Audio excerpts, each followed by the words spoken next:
Welcome to the Regroup Hour, the podcast that's all about how we make and manage change by building a bedrock of self-care.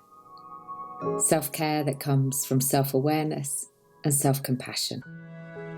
This is a gentle hour-ish to take some time out for yourself, to simply be and see whatever this time brings.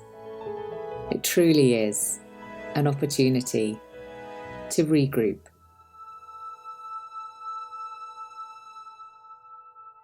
This episode was inspired by two personal, challenging events that each required a moment to regroup, no pun intended, to come back to self. One of the events we discussed really belongs to my husband, and here I share my experience of his story. And the other belongs to my guest today, the wonderful Susan McCulley. Susan joined me in a previous conversation, episode 2, I think, of this series. And that was the first time we'd ever spoken, and we knew that we'd want to speak again. So I've asked her back to share more of her wisdom in this, our 37th episode. And it's the final one in this series, but series 4 will arrive in a few weeks' time. We actually recorded this a couple of weeks ago as the Yoga Nidra episode from last week felt like it really needed to be aired. And thank you so much for all your comments and feedback on that. I'm very grateful it's been useful. So this episode covers the importance of how we care for ourselves in the moment when things feel hard to handle. We include Susan's own experience of panic attacks and how she's learnt to handle them, and share our personal tips and tools that can help us all in challenging times.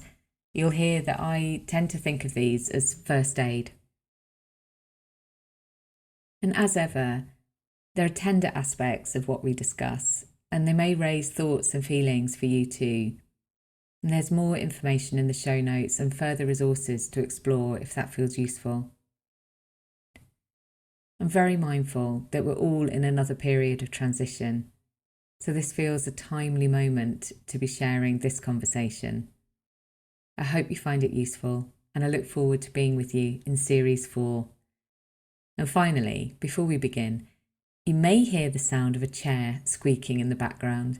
It's not your speaker or your headphones, it's simply the joys of real-life conversation. So you sent me a piece that you'd written entitled, "I had a panic attack, and I was and am okay." Mm-hmm. Yeah. It was very moving, actually. And within it, you included 10 things that help. And over the course of our conversation, it'd be really wonderful to kind of weave these in as we go. Yeah. And it really resonated because, as you know, I had an event on Friday night, which caused a emotional triggered response for me as well, and so that's why we're here. That is why we are here, to talk about the things that we aren't trained to talk about, right? Yeah. My meditation teacher says it's a turning toward instead of turning away, and it's important. The first time I had a panic attack, I didn't know what was happening. And this is part of the reason I wrote that post, was that the time that I had a panic attack, when I didn't know what was happening and I didn't know what to do, made a terrifying situation worse. And so it feels important to me to be talking about the things that we don't usually talk about. And what was, I mean, however much detail you're okay to share, but what was the experience for you? Right. So I had a bad break and a bone in my foot, and I had surgery about 2 weeks ago. And they put then after the surgery, they stabilized the foot with a splint, a big, bulky, heavy splint. And for the surgery, they had given me a nerve block, which had numbed sensation in my foot. And so I knew, I knew what had happened. Like intellectually, I was totally clear. My foot is numb because of what they did. My foot is being stabilized to help it heal. Like I knew all of that. But the lizard part of my brain was sure that it was too tight and it was cutting off circulation. And I went into this claustrophobic terror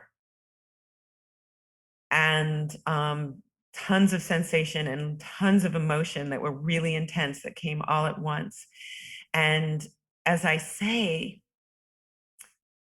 a large part of me was swept up in the experience, in the trigger, as you're talking about. But there was a sliver of my self that knew what was happening and knew that I needed to take care of myself, and knew that I needed, for example, to breathe. Right. And so, Just to explain as well to everyone listening, Susan, what you do for a living and what you do for a living in like the fullest sense of that word, that you move. that's right. That's right. And so your mobility, your agility, flexibility, all of those ibbity words, like they're incredibly powerful for you. Right. Yes, that's very true. And so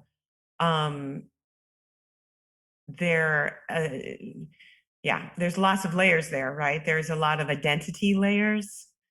Like I see myself as an athlete and a dancer and a mover. There's also and a teacher of movement. And a teacher of awareness and presence. And as you say, in the fullest sense of the word, movement is one of the ways that I heal myself.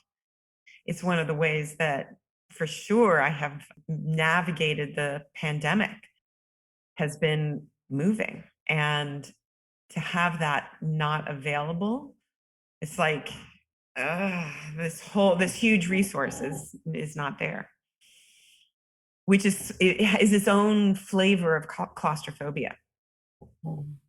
And so what do I do when I get swept in that? Like, what do I do? And this may sound kind of perverse, but I did make it through, and I used tools that I had available and that I found. And there was a sense of empowerment within the turning toward the experience, a sense of self-care, like really, really deep self-care. And this is why it feels important to talk about and to practice. I think this is the other thing that I want to say about this is that when the lizard brain takes hold, it's really easy for the circus to get overloaded with their talk, with that talk, right? And it's only when we have been practicing our ability to be with ourselves, our ability to be with what is difficult, what is most challenging, that we have those resources available when we really need them. So I often I often say to my students that it's really important to practice in low stakes situations when it doesn't really matter, because then when it does, you'll have it. I was going to say, I'm minded of that a phrase that I learned about meditation when I first started practicing meditation, that it's not when we meditate that we get the benefit, it's because we meditate. Yes. And it was one of those like, moments to understand that there are these practices. And for me now, I think of some practices, and they can be the same, but there are some practices which are for my long-term health. And then there are some which are my first aid. and I can use the same ones for both, but it's because of the long-term practice that the first aid works. Yes. Yeah, that's a lovely distinction. I love that. I might have to start using that.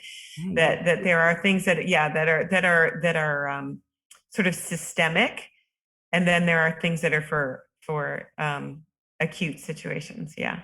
Yeah. So one of the reasons why I was so keen to talk to you was because you had I read your post, but also you'd been sort of sharing sort of some of this experience that you've had since you've broken your foot, and then on Friday night I had my own sort of moment, which wasn't a panic attack. And I think that's why it's kind of useful actually to talk about these things from two ends of the spectrum. So one, when you are so fully absorbed in the fear and the panic that you're right in the moment. And so what can we do then? And we'll come on to some of those tools. But also in the moments where you're just, I could just grin and bear it and get through. And actually how important it is to practice the self-care then as well. So for me, this is really my husband's story, but he had to go into hospital on Friday night. It's an ongoing condition with his heart. He's a PT, and he specializes with working with people with heart conditions because he has his own heart condition, and he's okay again, and we're all right, and everything was all right. But in the moment at 1:30 on Friday night, driving him to hospital in the wind and the rain, when I apparently had forgotten how to drive, that was a bit of a scary moment. I realized I hadn't driven since September. It was like a very precious cargo beside me. And then having to leave him at the hospital because of COVID, coming home and seeing the choice that I had between staying up all night, and there was a part of me that really wanted to do that. She really wanted to sit in the kitchen and drink coffee and, nervously look out the window and worry, or get back into bed and sleep, so that I was in a really good place for when I got the phone call to go and get him from the hospital and bring him home and care for him. And I chose that one. And so I got into bed, and still the part of me that wanted to sit nervously at the kitchen table was going, you'll never be able to sleep. You're just not going to be able to sleep. And so then accessing, to your point, those parts of me that was able to go, right, what tools do you have?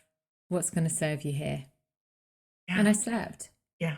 I actually slept quite well. Yeah, well, there is the reverberation of exhaustion after those kinds of situations, right? But what I'm hearing you say, which just is so lovely, is what we're talking about, this turning toward yourself, rather than the steely, I'm going to tough this out. There's so many words or phrases, right, that we use in English about the stiff upper lip and the grinning and bearing it, but we've all been in the presence of someone who is like brittly and holding on.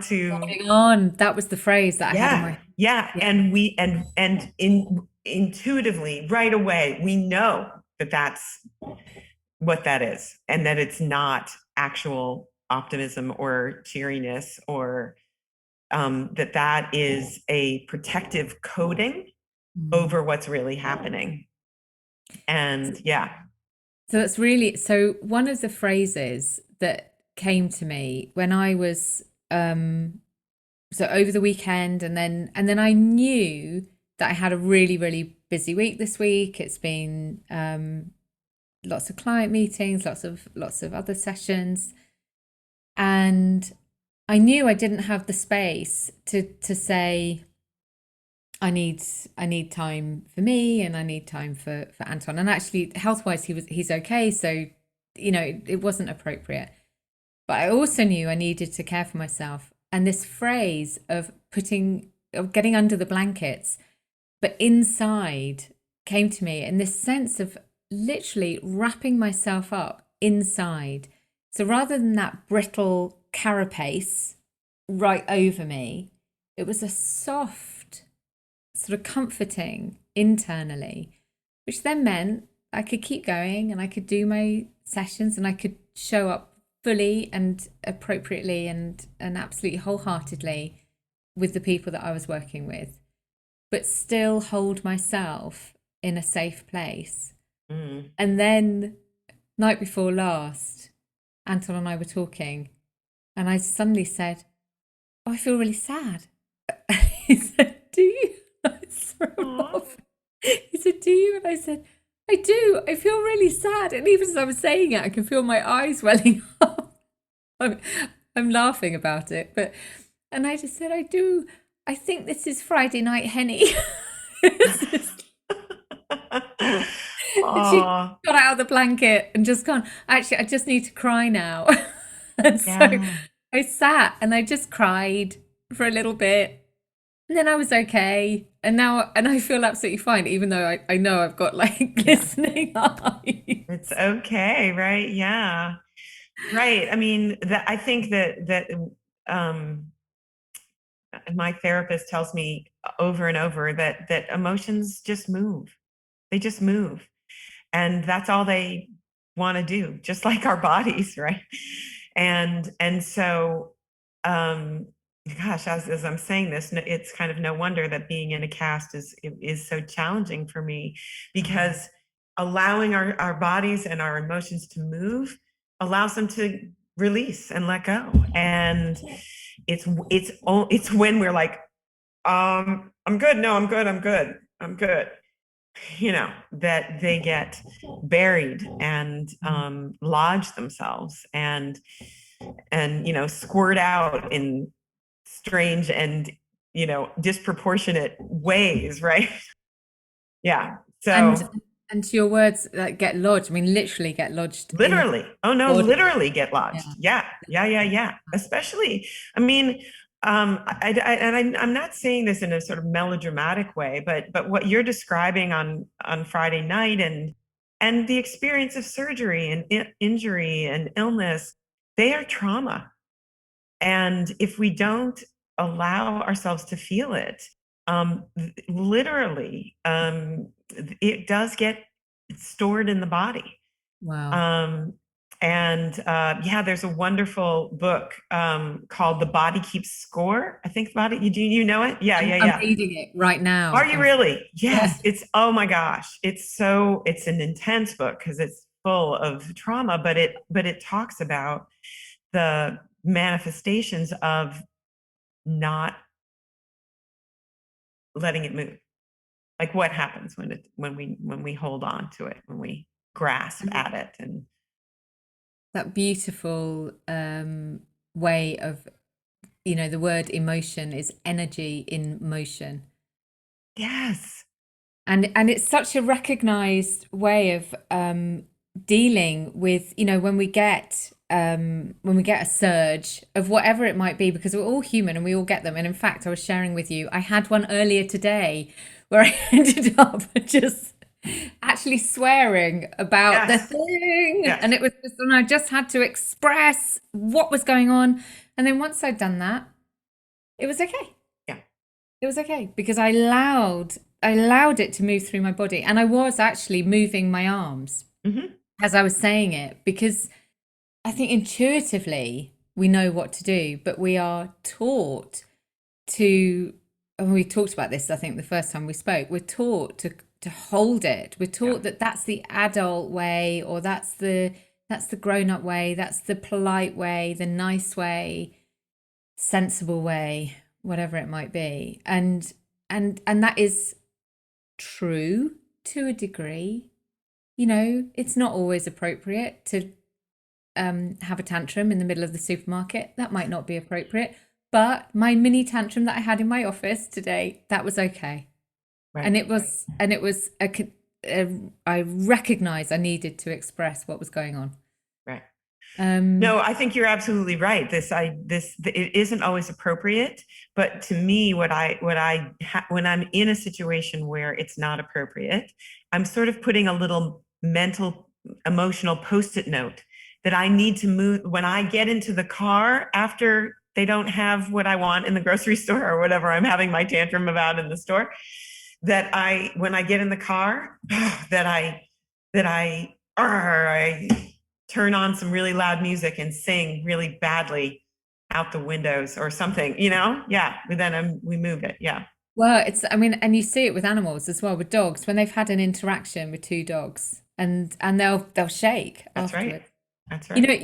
Your point about singing, I found myself when I was driving back from the hospital, when I relearned the skills of driving because it was no longer quite so, the pressure wasn't quite so intense. It was still raining and it was still dark and it was still windy, but I was driving back and I found myself singing a metta, the loving kindness. May you be filled with loving kindness. May you be well. May you be peaceful and at ease. May you be happy. And it's a beautiful version of it created by a lovely friend, Abby, who I really want to introduce you to. And I just sang it and I sang it and I sang it and I sang it until I got home. And then I got home and it was okay. Yeah. I didn't need to sing it anymore. And it just, so that thing about singing is one of those first tools, actually, isn't it? Well, part of what you're doing is you're breathing. But I think you're right. There's also vibration. It's like mini shakes, right? That are shaking it out. No, I think there's a reason that every religious tradition has singing and chanting and prayer speaking, on repeat. There's a reason. That's why. And also, yes, I mean, as a way of dealing with grief, because actually often what we're talking about here are mini moments of grief. So for you, grief at not being able to move, which will have, as you say, like deep connotations for your identity. For me, grief at the potential, which can't even be spoken. And so in these moments, like we need the act of singing, to your point, that through all religions, faiths, traditions, singing is used as a way of also connecting with other people. But I love that idea of like the mini movement in your body, creating the vibration. That's really nice. Yeah. And I like what you're saying too. I also want to offer this, is that part of the gift of being with our own fear or our own darkness, our own grief, our own loss, gives us the ability to be with other people when they are in that situation. So we've all had the experience of someone saying, "Oh, well, that sounds terrible. Good luck with that." I don't want this, right? And but the people who have a willingness to be with their own darkness, as Pema Chodron says, allows us to be with the darkness of other people. And so you might see the self-compassion tools or self-care tools as being quote unquote selfish, which I know we could have a whole conversation about.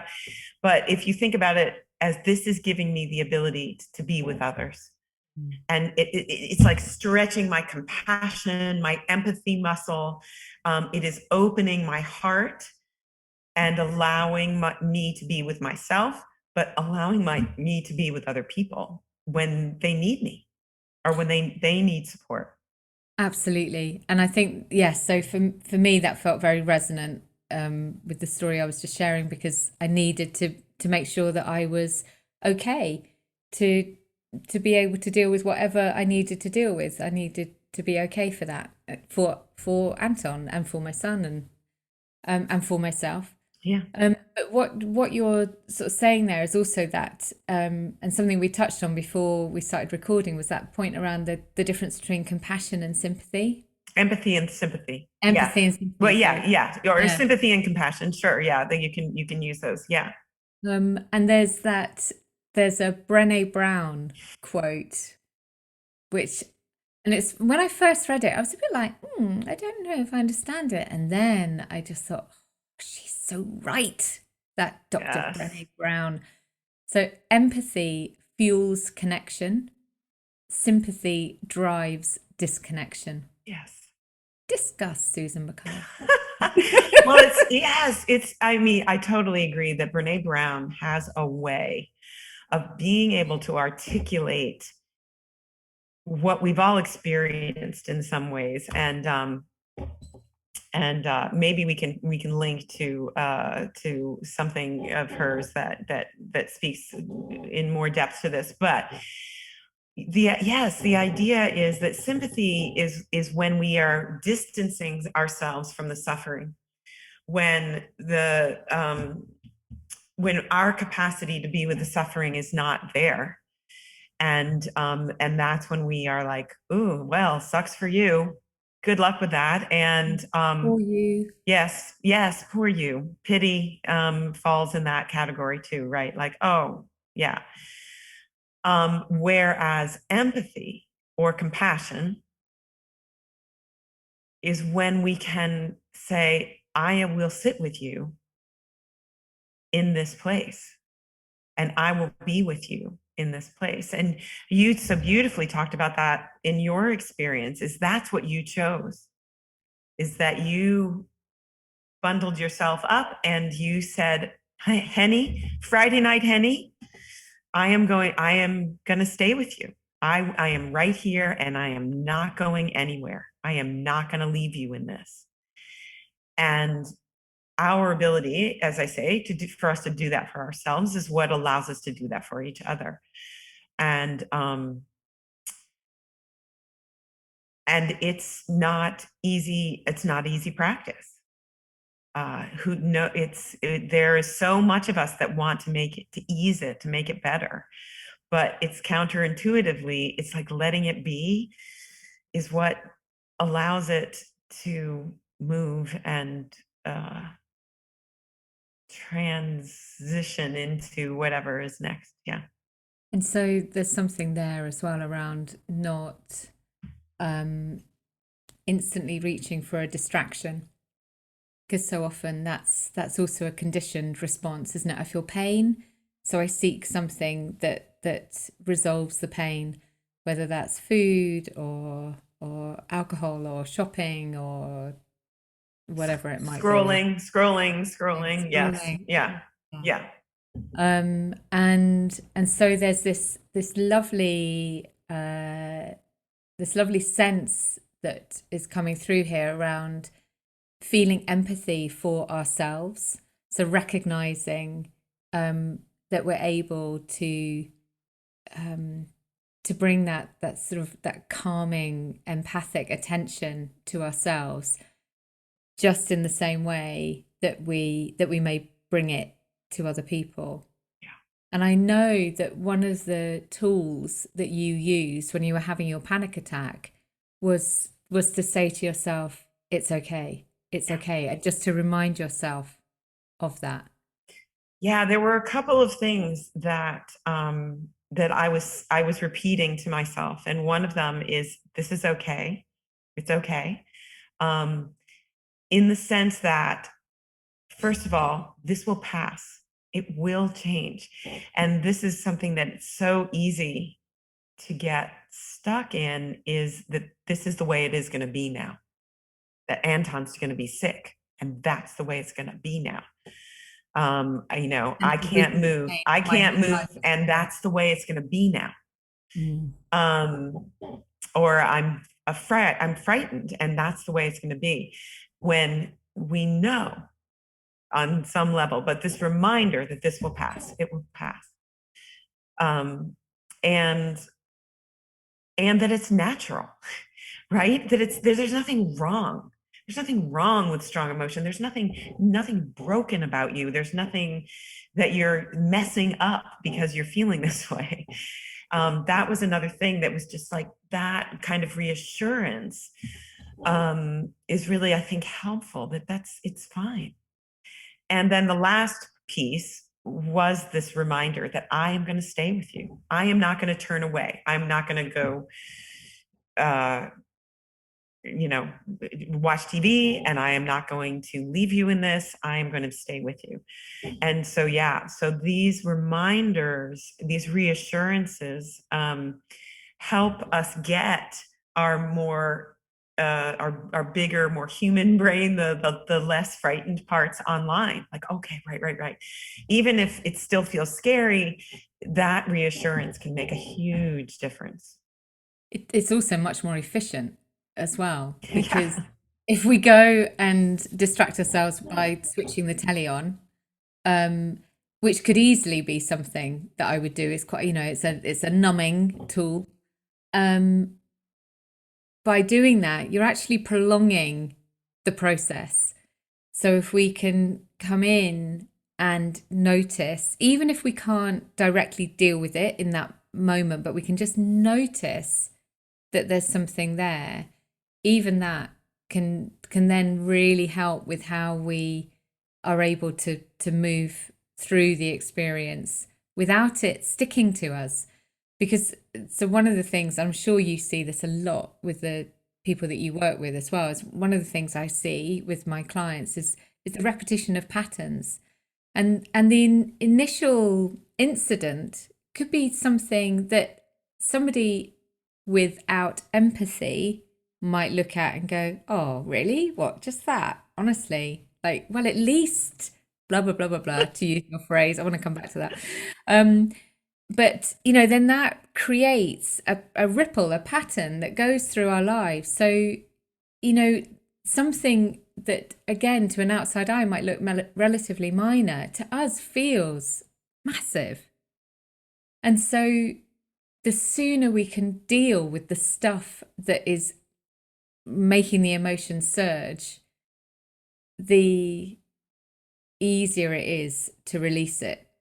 Yeah. And not carry it with us. Yeah. I mean, so many of us, I think, I'll speak for myself, was raised with this idea of like, you have nothing to be angry about. What are you crying about? There's nothing to be crying about. Right. And especially when we're young, when we are sort of talked out of our own experience. That not getting invited to a party or something when I'm in 5th grade or 3rd grade, to my parents may have seemed ridiculous, but it felt big. It doesn't matter what it looks like from the outside. What matters is how it's moving and feeling in your own body. And so if we have been brought up in that kind of mind game of distrusting our own experience, it does set up this reverberating pattern, right? It's that I have this feeling that I say to myself, well, that doesn't seem cry worthy. That doesn't seem temper tantrum worthy. And so what's my problem? It doesn't matter. But it if I can just address it in that moment, it is less likely that it will keep going in this. I sort of think of it as being like, if you don't let it go, it's just like in here kind of going, ricocheting around. Exactly. Like a bullet, instead of like going, it's just like inside, just causing all kinds of problems. Yeah.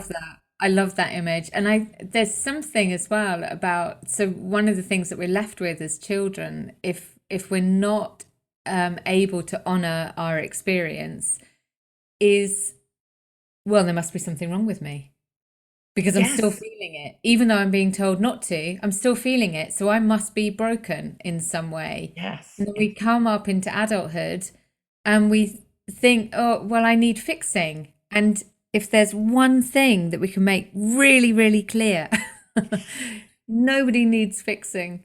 Right. We're all perfect in our imperfections, and it's Yes. what makes us human. And Yeah. I'm actually like pressing my hands on the table so I don't get too overexcited as I say those words, because it is so important. So important. Yes. And this can be why when we are in distress or when we are in dark times, that those voices come back really strong. That when I am feeling that way and I am convincing myself that I'm a mess, that Henny's there to say, no, darling, you're not. You're a beautiful human who is suffering right now. And yeah. And there's also something here about the willingness to, in the aftermath of expressing the emotion, and just back to my little sort of rage I had this afternoon, the next thing I felt was shame. Oh, yeah. Oh, she turned up. And it was like, oh, okay, yes, I know, that's just what happens. Like after I feel like that, I then feel like this. And so, but that has come through an awful lot of work on this process and on recognizing and falling in love with myself and all of that stuff. Because the shame of admitting that we have these human experiences, and often back to that point around empathy, often it's much easier for us to be empathic with other people than it is to be empathic with ourselves. Yeah. And so I think there's something really beautiful about applying the same principles. Like what would I say if it was someone else going through this? Right. I'd hold their hand and I'd say, I'm here. Yeah. Yeah. We are here. Right. Right. Yeah. And I think that it's the cultural myth that vulnerability is weakness, that being in that tender place is a bad thing, a wrong thing, and in fact is, again, Brene Brown on vulnerability is just so important to kind of strengthen that muscle of being willing to be in that place. And the more that we are, the more, I mean, life will give us that, like it or not. I mean, we can armor up as much as we like, and I don't care. It doesn't matter. Something will happen. And so the more familiar we can be with those vulnerable places and kind to them. Yeah. And that brings us back to that point around building those practices, laying down what I sort of tend to kind of think of as the bedrock of self-care. Yeah, foundational. Yeah, that helps us. And I'm really mindful as well. So we're sitting here. The UK is shortly, we think, going to come out of lockdown. That's what the government's announcing. I'm not quite sure sort of where you guys are at in the States in terms of interaction with people, but people are getting jabbed. Yeah. We're getting the vaccine, etc. And so, but this whole experience of COVID, the whole experience of the last 12 months is very present with us all. And one of the things that I've noticed with friends and with clients as well is the number of people who are facing into really big, significant, challenging experiences in their lives, which are nothing to do with COVID. But what I'm also seeing is that COVID is like the second arrow, in the sort of Buddhist sort of concept of, the first arrow is the thing that happens and the second arrow is how you respond to it. COVID is almost like the second arrow, because it's the thing that then just adds the extra layers of complexity around the experience, or is the unseen stress that you haven't realized you're carrying, which means that you then respond so much more emotionally, to whatever the situation is. You're triggered by something that might not ordinarily trigger you. For me, on Friday night, it meant I couldn't go into the hospital, and that was the thing. That was actually the thing that made me, I was like, I know what to do. We've been through this process lots of times. I know what to do. I go into the hospital, right, and I'm there, and I talk to the doctors, and I'm part of the, the party sort of gang, and I make everybody feel okay, and I lighten the mood, and it's okay, and I know that he's okay. Couldn't go in. Yeah. So then then all my power and control is totally stripped from me. And that's the impact of COVID in that situation. And also, obviously, worrying about being in a hospital. Right. The very act of being it. Yeah. So there are all these layers. And so for each of us, for everyone listening, we will all be going through the normal complexity of life, amplified by the impact of COVID. And for some of us, directly experiencing deep trauma as an outcome of COVID.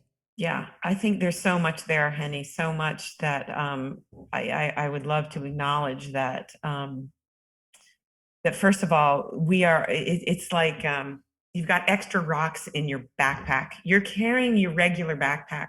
Life is happening. Babies are being born, and people are dying, and jobs are getting gotten and lost, and all the regular things are all in the backpack. But COVID is just putting a couple cinder blocks in there on top of it. And it, again, I think that it can be easy to kind of talk ourselves out of that. Yeah, well, we've been doing this for a year.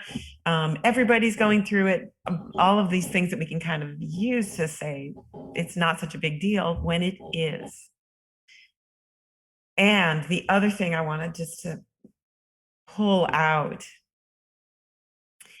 is that wherever we are, whether we're on lockdown or we're coming out of that, whether we're getting vaccinated. I mean, you asked about what's happening in the States. It depends. It's household to household, right? I don't think I did the little survey to find out when I could get my vaccine. And basically the response I got was like, yeah, when everybody else has gotten it, maybe we'll give it to you, right? So like everybody's different, and states are different and all of that. But let's just imagine, let's just sort of cast forward to some kind of magical time when this is in some way behind us as a planet. That does not mean that the reverberations of what has gone on are over.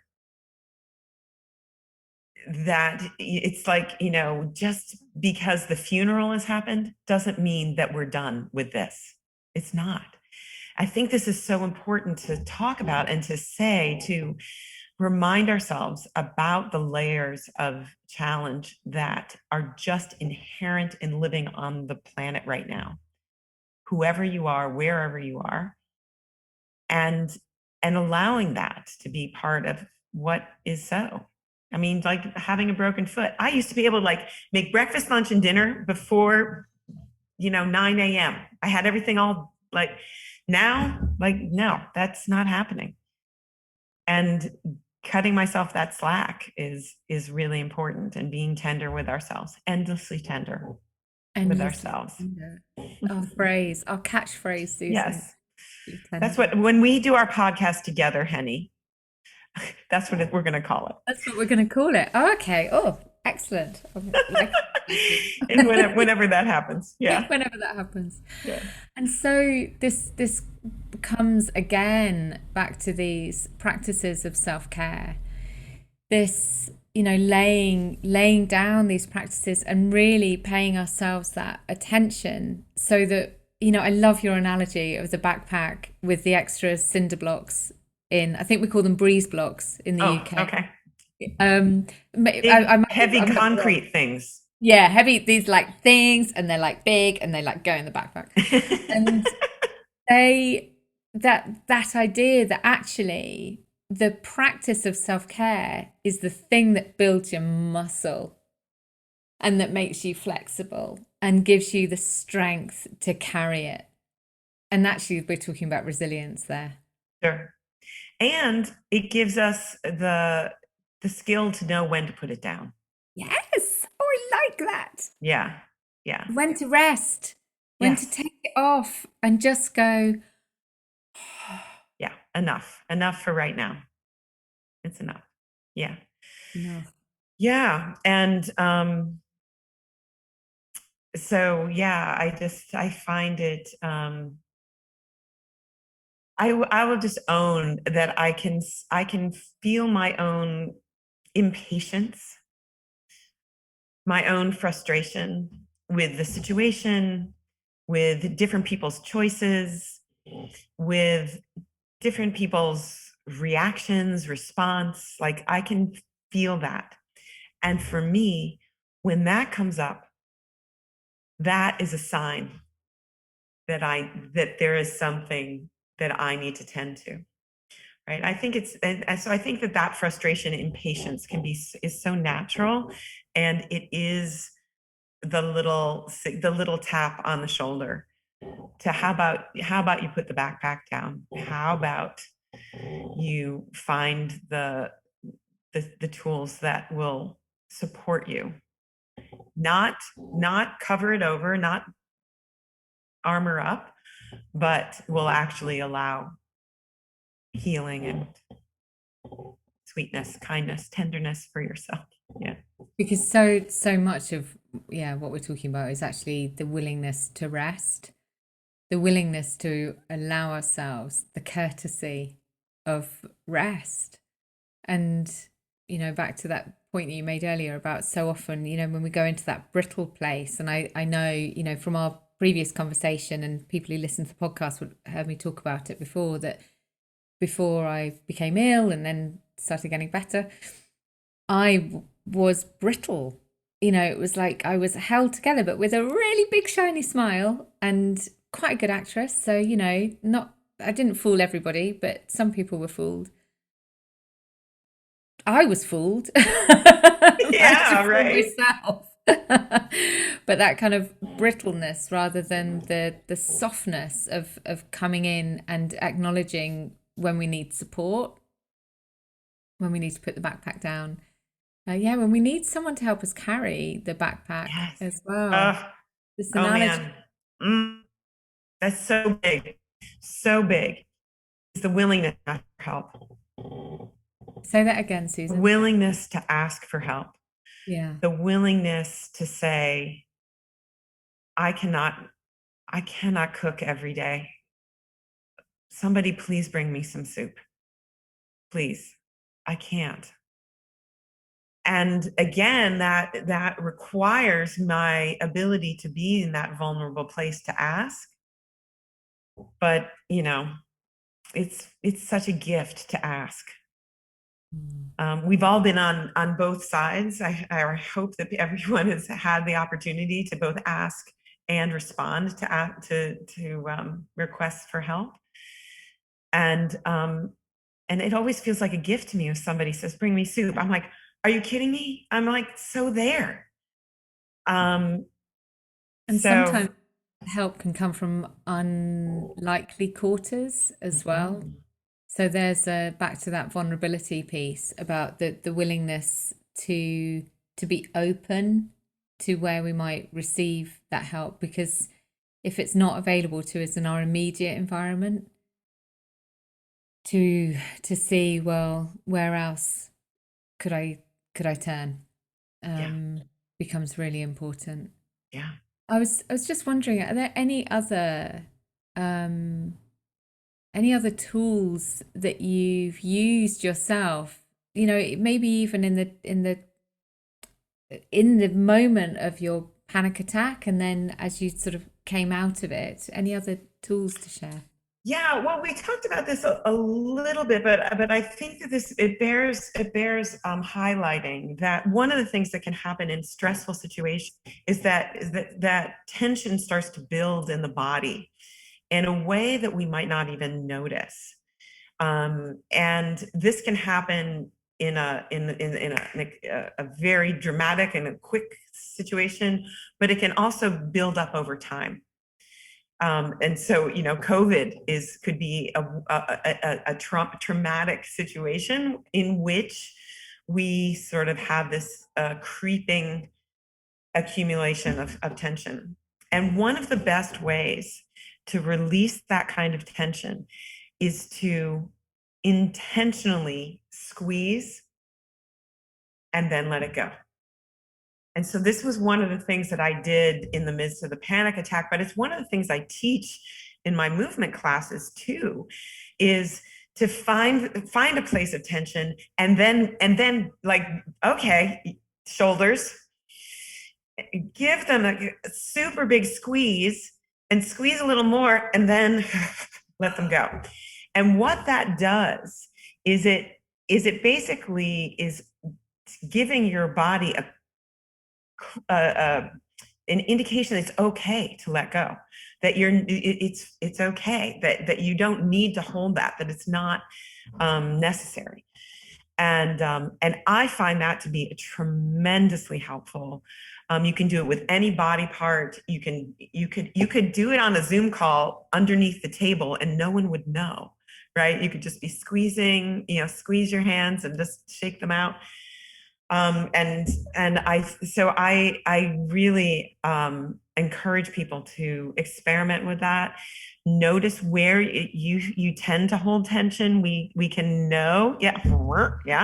For me, it can be in my jaw, and it's often in my hands. Yeah, and so so giving it a little and then letting it go. Yeah.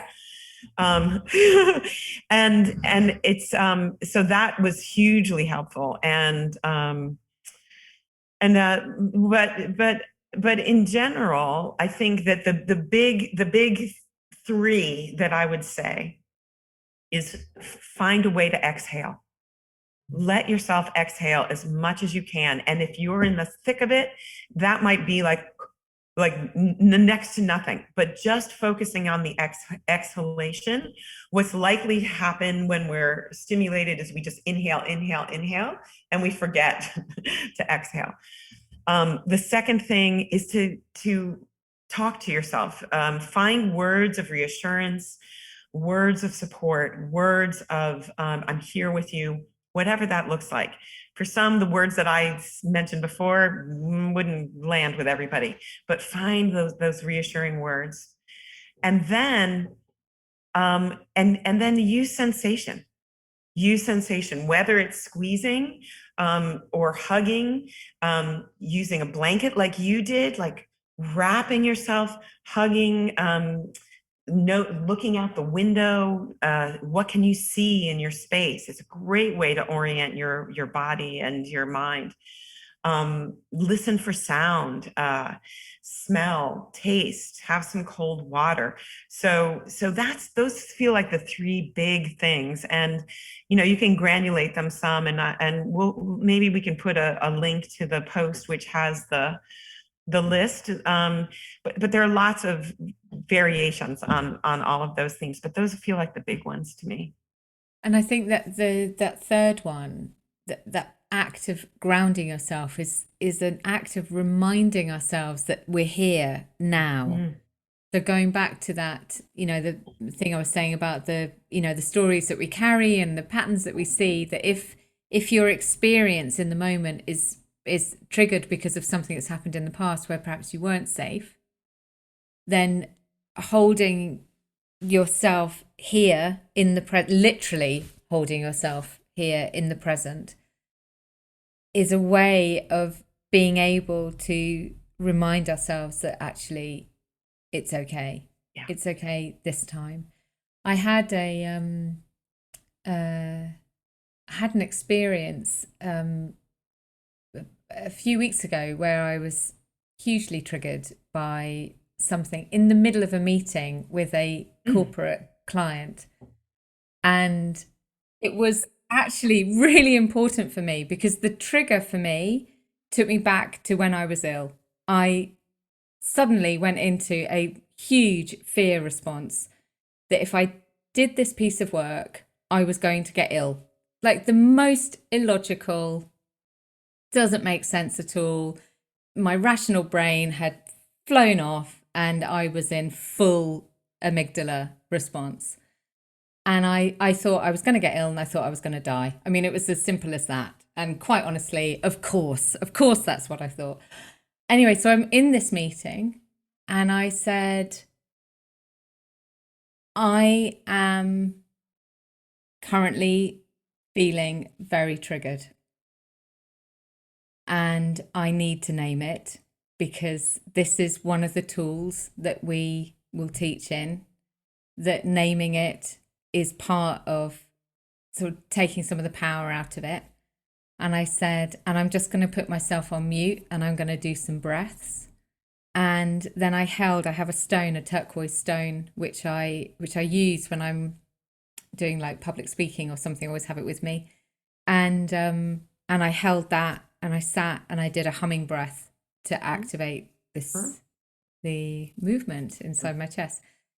And it was actually a really beautiful example of what to do, like how to manage in a triggered moment. But it was it was shocking for me to find myself in a situation where I'm normally really in control, very, very comfortable, to then find myself flung into this response which I could not have anticipated. Right. Yeah. And so also the other thing that I did was I sat and I've got a lovely wooden desk that I work at, and I put my hands on the desk just to remind myself that I was here and I wasn't back in hospital hooked up to a load of you know. Yeah. Machines. No, this is it. Yeah. I mean, our bodies can only be here in the present moment. It's impossible for our bodies, our senses, to be anyplace else. And our minds are mostly residing in the past and in the future. And so that's the kind of orientation, just as you say, hands, feet, feeling the sensation, feeling the support under you, looking around is a really helpful thing. That's a very important for the nervous system to feel safe. Even if you've been in this space for well nigh past 12 months, looking at it as if it was your first time, just like, look at all of this. It's a way of grounding ourselves and reminding ourselves that the spin of the mind is an illusion, even though it feels real.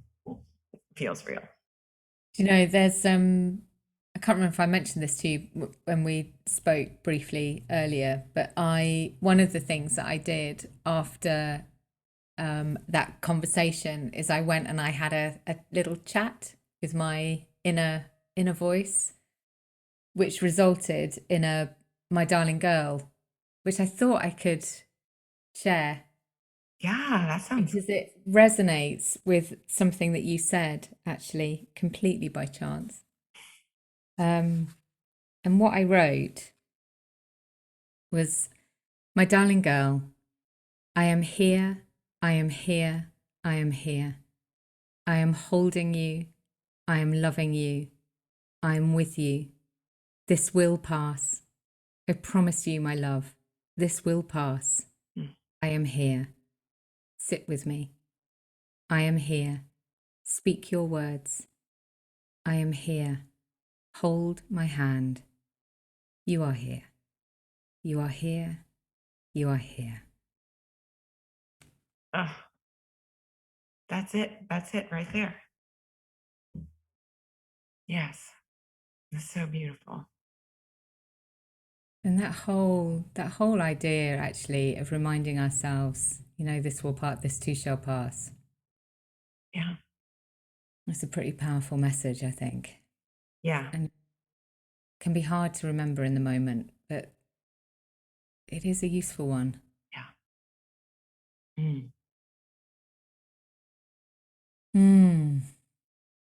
Is that it, Susan? Have we come to the That end? feels like a perfect place to Yeah. It's just wonderful. Thank you so much for joining me. And, you know, full honor to the experience. Thank you. Yes, and to yours too, and to everyone who's listening, whatever their experience, whatever challenges, whatever rocks you are carrying in your backpack, know that you are not alone. And yeah, it's okay. So yeah, thank you for giving me a more chance to hang out with you and to talk about this. And I hope that people will reach out if they have questions or experiences they want to share. I would love to hear about it. Absolutely. And I think, and I'll also share with everyone your group on Facebook. Oh, yes, the Age of Becoming. Yeah, I would love that. Yeah. Yeah. And also just as the community of being able to share, and your point that, you know, we are not alone. Yeah, we are not. Thank you, Susan. Oh, thank you. Oh, isn't she just wonderful? I really hope you took some inspiration from what Susan shared during our conversation, and I hope that some of those tools as well, those really practical tools that she talked about, are things that that you found useful or that you will find useful. And in the show notes, I'm going to share some links to Susan's work if you want to explore how she uses movement to help people. And as ever, thank you so much for being here. So this is the last episode of this series of the podcast, Series 3. I can't quite believe it. And we'll be back. I'm not quite sure when, actually, but over the next few weeks, I'll send out a note and let you know when the Series 4 begins again. Thank you as ever to Angus for your production and your wonderful music. And there are some other events coming up. So we've got Summer Retreat coming up on the 6th of June, I believe. So if you'd like to come and join us there, then please come and book a space. It's a really small group, very intimate, and they are just wonderful events. And then we've got autumn and winter coming up, as you might guess, later in the year. And I will leave things there. So I send you a hug and a wave.